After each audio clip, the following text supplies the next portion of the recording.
This is GT with the GT Sports Podcast coming to you from the great city of Wichita, Kansas, the middle of nowhere, United States.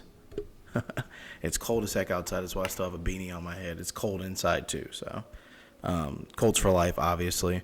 This is a podcast where you get all you can eat sports, mainly football though.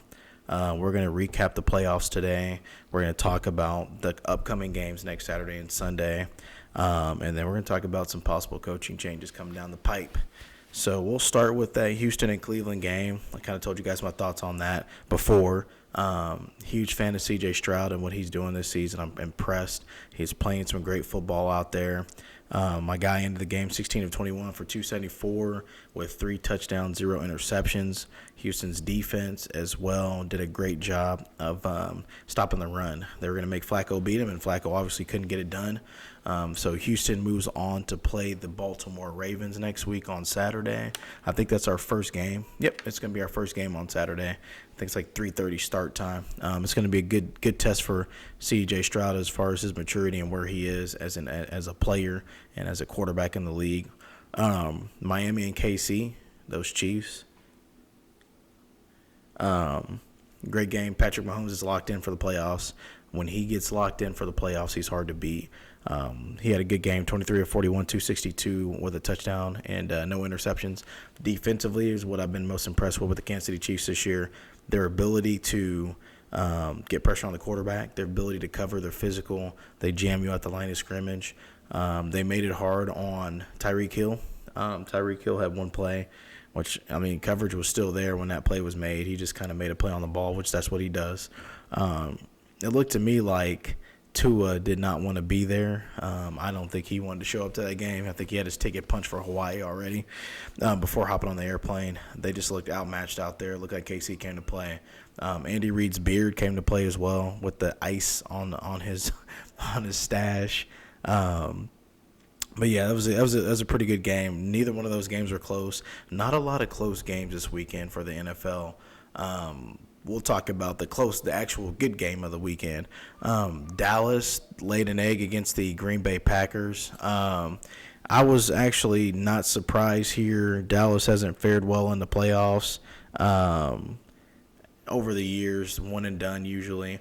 Was I shocked that the Packers did them the way they did them? Absolutely. There was one play where there was nobody in coverage around the receiver for the Packers, like within like 20 yards of this guy. I don't know how that happens. There's some talk about the possibility of Mike McCarthy getting fired. There's a whole bunch of Bill Belichick rumors going around. I know that Jerry Jones tried to get Sean Payton in a trade not too long ago, so he obviously knows that he needs that big-time head coach down there in Dallas to hopefully be able to get it done. I would look at Bill Belichick, but I also look at a guy like maybe Mike Tomlin entertains that opportunity.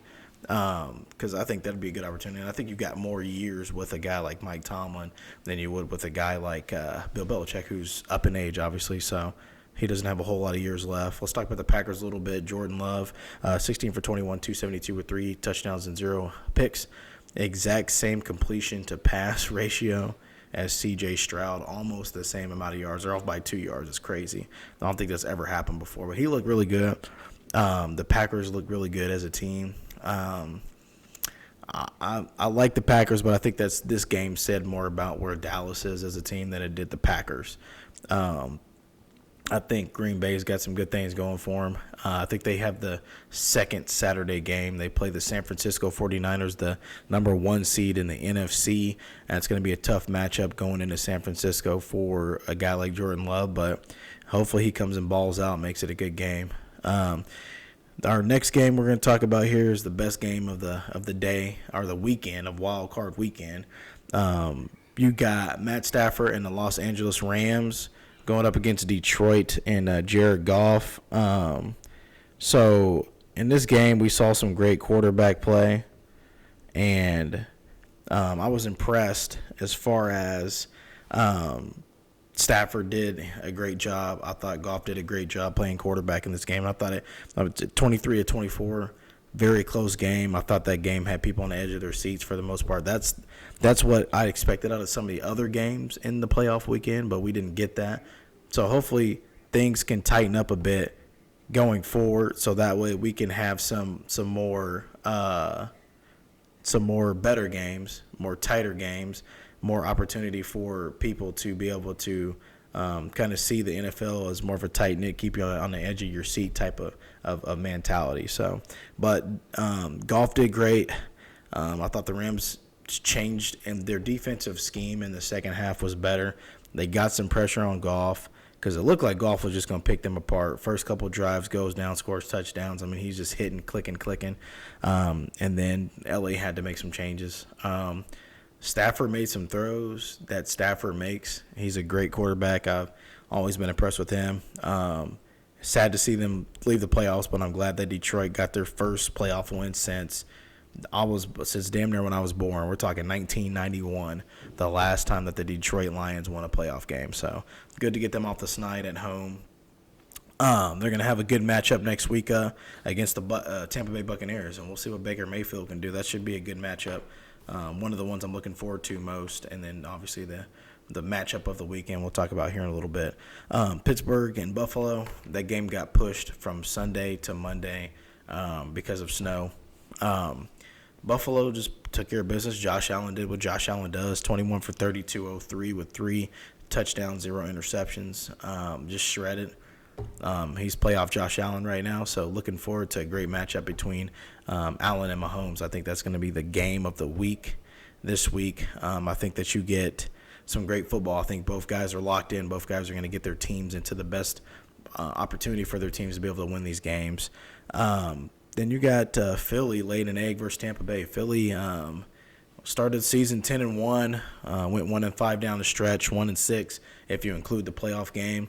Like I said last week, lost to the Cardinals, and then you turn around and lose to the Giants. You lost to two of the worst teams in the NFL. I figured this game would be a struggle. I didn't think that they were going to – I thought maybe they could pull it out and get a field goal win. It would be a close, tight game, but they went out there and just got manhandled. AJ being out was huge. He's the third down guy. He's the guy that just kind of makes the play to keep the chains moving, to move the sticks. They didn't have him. You saw Jalen Hurts. He gets beat down throughout the season. My guy likes to run the ball a lot, and he likes to run over people. He's a physical guy. That's just how he plays. That's the concern that I have with our Anthony Richardson for the Colts, is that he's just a competitor, and it's hard to change that. I mean, we had Andrew Luck about 5-6 years ago retire early because he got hurt so much, but it's because of his competitive nature. He always wanted to get the extra yards, and I think that Jalen Hurts just looked worn out. The Philadelphia team looked old. They are older. They're not young. Their roster is old. So I think that just kind of manifested itself in this game. I mean, they had Baker Mayfield out there looking like he was Peyton Manning or something. This guy went 22 for 36, 337 with 3 touchdowns, 0 picks. Tossing the ball all over the field. I knew Baker Mayfield would have some success against that secondary because that secondary is weak. Even last year when they were doing so well and everybody was so hype on them, if Purdy doesn't get injured in that playoff game with San Francisco versus Philly, I don't think there's no way Philly wins that game. These dudes went down to like their 15th string quarterback, so I don't think that there's any way that they win that game if there wasn't that injury. And then you saw what Patrick Mahomes was able to do at the second half of the Super Bowl. He made Philly look terrible. Like, I mean, their defense, their defensive backs lost, not fast, unable to cover. They did a lot of motion behind the line of scrimmage, which caused some communication problems for the Philadelphia Eagles. And I was telling a buddy of mine who's a super Eagles fan. He said that when they got Leonard, he's like, that's going to help fix the problem. And I was like, no, their problem is coverage. They can't cover anything. Blown coverages, missed tackles. They can't tackle. Their DBs can't tackle. Were they making business decisions because it's it's time to punch that ticket to Hawaii or wherever the heck they go for the offseason? I don't know. Possibly, maybe that's something that can be looked at. But I think that there's going to be some attrition from Philly. And then it's also the Super Bowl hangover where you lose the Super Bowl and they still have a lot of talent. They still had a lot of talent, good coaching staff. Sirianni's done a good job. I think losing Shane Steichen set them back a little bit. as far as the discipline and the organization on offense. And overall, I like Steichen's scheme and his ability to be able to adjust to whatever personnel is on the field. I feel like Sirianni is a lot less capable of doing so, of being able to adjust for whatever personnel is on the field. So I think losing AJ, they weren't able to make the adjustments to find that third down guy. When you need 4 or 5 quick yards, somebody to hit that slant, somebody to hit the quick in, somebody to hit the quick out, somebody to hit the stick route, that's what he did. He's got great hands, and he can catch in traffic too. And he's the best wide receiver on their team, obviously. So Smith still did what he did. Goddard still did what he did. But I think overall, I was the most shocked at Philly losing the way they did than I was at Dallas. Because we already know what Dallas is. We know what Dallas has been for years. One and done. Look good during the season. Beat up on the babies of the league. Think it's their year, and then they get in the playoffs and have to play somebody, and lo and behold, can't get it done. And we'll talk a little bit about Dax here in a little bit, as far as maybe possibly maybe they move him, QB change or coaching change as well. So, but overall, decent weekend. Some highly crazy upsets. I don't think a lot of people picked Houston to win. I don't think a lot of people picked the Packers to win. I don't think anybody would have been picking Tampa except for Tampa Bay fans to pick Tampa Bay to beat the Philadelphia Eagles. Even though it was in Tampa, home game, they just haven't seemed like the Buccaneers of old when they when they went to the Super Bowl, when they had a great defense, they get after the quarterback, things like that. So just haven't really seemed to be on that level of play as of lately. So it was good to see them do that. It was good to see Baker Mayfield get an opportunity in the playoffs to kind of show his skill set. They've got some good receivers over there, Godwin and Evans.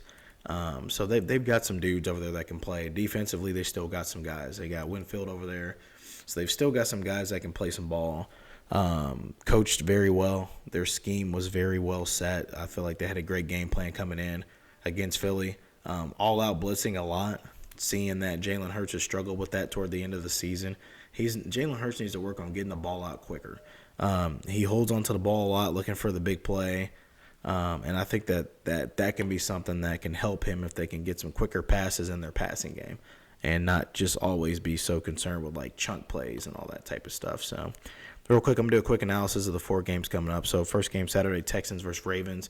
Ravens coming in with one of the better defenses in the league right now. MVP Lamar Jackson.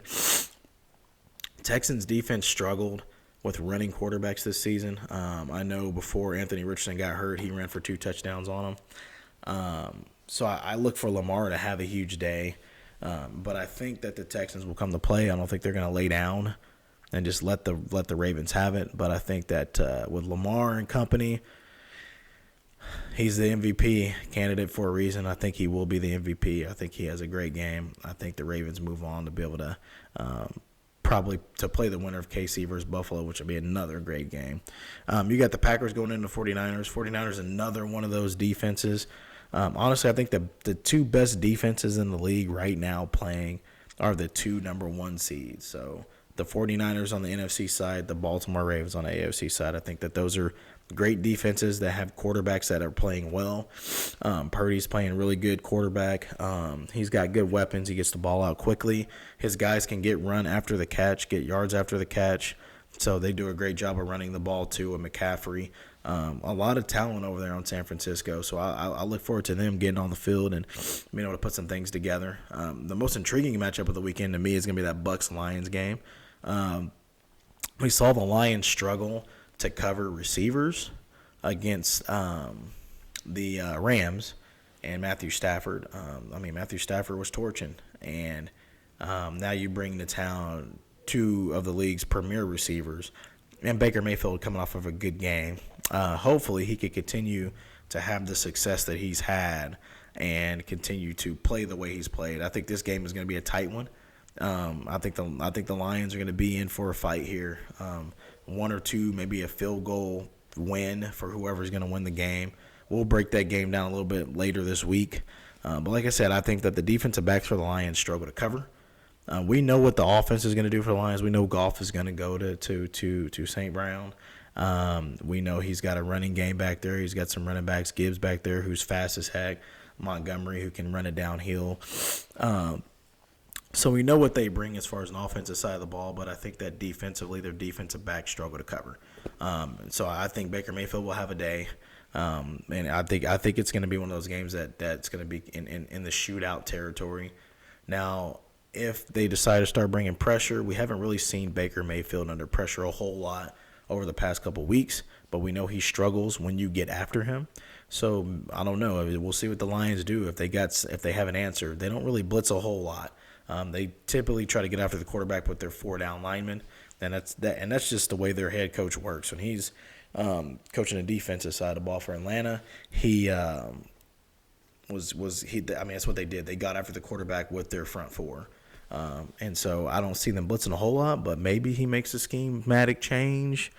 They're going to have to get some pressure on him because I'm telling you, if you let Evans and Godwin go, they're going to go. So I think that'll be the most intriguing game of the weekend. The best game of the weekend is going to be Patrick Mahomes versus Josh Allen, the 1,500,000th time. Two of the best quarterbacks in the league going at each other. First time that Mahomes has to go to Josh Allen's home in the playoffs.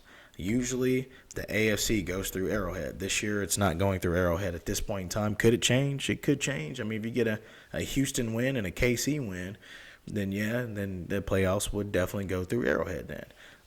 So we're going to see what Patrick Mahomes can do away from home this time, which is something he has not experienced in the playoffs because, like I said, it's been Mahomes and them taking care of business during the season, getting that home field advantage. This year they didn't get it. And so now he's got to go to Buffalo and play a great Buffalo team. Can he do it? I believe that he can. I believe that Mahomes, even with all the drops, I mean, if you take away some of those drops, these guys are probably the number one seed. His receivers aren't that good, but Mahomes is the type of guy that just elevates people's games, right? And what I liked in this past game when they were playing the Miami Dolphins is that it was cold outside, but he was locked. He put the ball where it needed to be on the numbers, especially for Kelsey. And Kelsey's kind of struggled a little bit. I don't know if it's a Taylor Swift thing or what, but he started out the season hot, and then he started to drop passes and kind of things that are not characteristic of Travis Kelsey. They're going to need him to be at his best, though, because Buffalo ain't playing. Those guys can score with the best of them. KC's defense is good, coming off of a good win against a Miami team, but I just feel like Miami didn't want to be there. Buffalo, they're going to come to play offensively. Josh Allen's going to come to play offensively. I don't think that they've ever had a game against KC where they've struggled mightily on the offensive side of the ball. It's usually high scoring. Last team that has the ball usually gets the win. And we've seen that from the KC side. So I think this is going to be a tough matchup. I think it's going to be a close matchup throughout the game. Back and forth, tit for tat, punch for punch. Hopefully we can get the home team, Kansas City Chiefs, to get this dub out here in Buffalo and get us into another AFC championship game. So, but we'll see. But I'm looking forward to that matchup the most. Mahomes versus Allen, two of the best quarterbacks still left in the playoffs. Jason Kelsey retired or announced his retirement. One of the best centers to do it. Very good leader. Great leadership. I think that he kind of alluded to this during the offseason that this was a possibility for him to retire after the season, regardless of the outcome. I don't like how he has to go out. Obviously, with a loss like that to a team like that, I thought they should have at least gotten one playoff win this year. But their struggles were mighty. We hope that Jason Kelsey has a good retirement and enjoys life after football. Couple coaching things I've heard, and I've kind of seen some things about the Dallas Cowboys possibly terminating Mike McCarthy. I think it's a possibility, yes. There's some Belichick rumors swirling around with the Dallas Cowboys. Now, as far as McCarthy goes, I do think he's out. I don't think that you can come back after this. The players quit on him. They looked unprepared. When you got blown coverages and people are 20 yards away from the guy catching the football for a touchdown, there's obviously some problems at the top. So I do think that eventually Jerry Jones parts ways, but I think he's got one of the most premier jobs that people are going to want. So I think that he can kind of take his time a little bit, let the playoffs in, get towards Super Bowl weekend before he decides to make a move. He's not a rash person. He normally is a very business-savvy person. So when he makes a move, he makes the right move. I don't think that McCarthy hiring was the right move per se, but I know he wanted a guy like Sean Payton, so it would not shock me if he went after Bill Belichick to be the head coach of the Dallas Cowboys. Would not shock me at all. I think that he wants a guy in there that's going to at least get him that ring. He sees his roster is very talented. I thought they had one of the best rosters in the league this year as far as talent goes. So on paper, they look like they should be in the Super Bowl. But the problem is which is what I thought coaching, but I also think Dax is a problem as well. So I think they got some decisions to make this offseason, and we'll kind of keep it monitored and see where the Dallas Cowboys go. I heard some hype about Philly firing Nick Sirianni. I don't know that happens. I mean, yeah, they struggled down the stretch, but I don't think that it was a struggle enough for you to say, "Hey, we need to fire our head coach." I mean, he made it to the playoffs. They were right neck and neck for the NFC East. So I don't see a reason to fire him. Would I be shocked if they did? No. I know Philly faithful and the fans down there, like, that is one of those teams where the fans speak up, people listen, and they speak. And they got a bunch of podcasters down there, a bunch of radio people that speak about sports. That is a sports town. So when the fans speak up, people listen. You kind of get the ear of the owner. You get the ear of some other people. So I think that it is a possibility that Sirianni could get fired.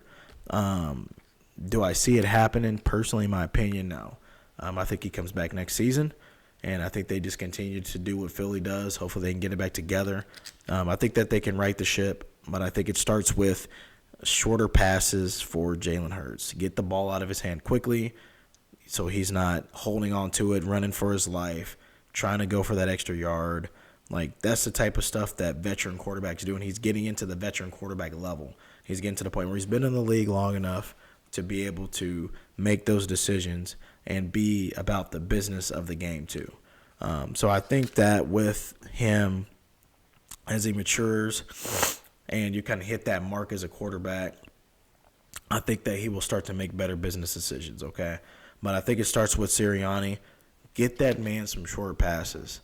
Dump offs, quick outs, screens, just little things that can get the ball out of his hand quickly and help move, but can still move the chains. You don't have to get the 60, 50, 40-yard bomb every single time. Sometimes you got to be able to scheme it down the field. So, like I said, some short passes, quick outs, get the ball out of his hands quickly. Work on that this offseason, and hopefully that can help cure some of the problems that he's had as far as trying to hold on to the ball, get that long play, and do those type of things. Looks like Jerome Mayo is going to be the Pats' new head coach, so we'll see what that guy brings next year. And I wanted to end the segment today with the Coach of the Year talk. I think DeMeco Ryans is the guy.